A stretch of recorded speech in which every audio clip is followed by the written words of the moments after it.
Good afternoon, I did some orca math. Now today we're going to be answering the very important question of how many alcoholic great white shark livers would an orca have to consume until he becomes inebriated himself and too drunk to drive. We're going to move as quickly as we can through this because this is going to be a very long video, as I spent 4 hours on this yesterday because there's a lot of calculations to go over, and I refused to do 2 parts, and you asked for this. So sit down and listen up. I'm going to need a lot of this. And if I look like shit, it's because I was bartending until 2 a.m. last night and I had to clean up somebody's vomit, so I don't really give a fuck. Now we're going to start today with a very quick biology lesson, in that sharks have huge livers. They have the largest proportional liver size of any animal in the entire animal kingdom, and it's because they don't use them as a primarily detoxification organ like we do.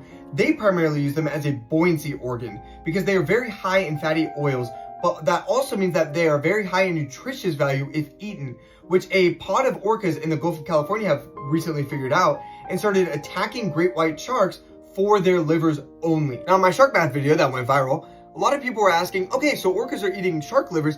Now, how many of these alcoholic shark livers would they have to eat to get drunk themselves? And here we are. Now, let me set the scene. A great white shark is having a little fiesta down in the Gulf of California, and all of his other great white shark buddies along with him are having a little fun. Now, an orca decides to crash this party, but an orca doesn't drink alcohol, he eats it. So how many shark livers would he have to eat before he becomes too inebriated and becomes too drunk to drive? Now, I'm going to try to keep this as realistic as possible, but we're going to keep in mind that this is extremely fictional and that assumptions have to be made so that this can be done, because this can't be done in real life. So we're going to start with a 1,500 pound great white shark at 0.08 blood alcohol content. Now, it is important to keep in mind that this shark is not metabolizing any of this alcohol. It is stationary at 0.08 BAC when it is consumed. Typically, when doing drinking math, you would use a Widmark equation to figure out how many drinks it would take an individual of a certain size to get to a certain blood alcohol content, but we're not doing that today. Today we're doing the opposite. So we're going to start with blood alcohol content of an individual of a certain size to get to how many drinks they are. Now I'm going to spare all the driving and math and just tell you that a whole shark is about 708.24 grams of ethanol. But the orca isn't eating the whole shark, they're just eating the liver, so we need to figure out how much is in that liver alone. Now because the shark liver is so high in oils, it also means that they are kind of low in water, which is where alcohol lives,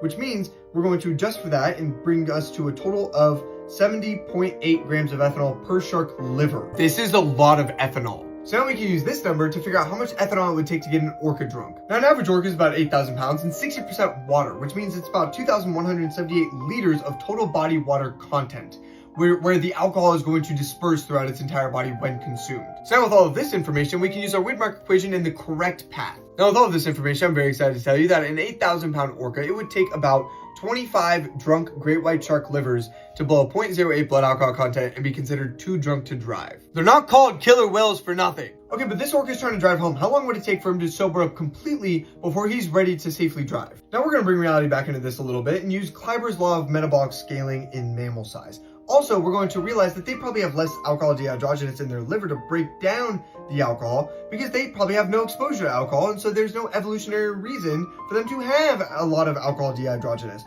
So we're going to figure that an 8,000 pound orca, it would sober up at about 37% the rate of a human, meaning that it would take about 18.5 hours at 0.08 blood alcohol content to sober all the way up to 0.00 blood alcohol content and be safe to drive. What am I doing? Okay, wait, before you go, this is my best orca fit.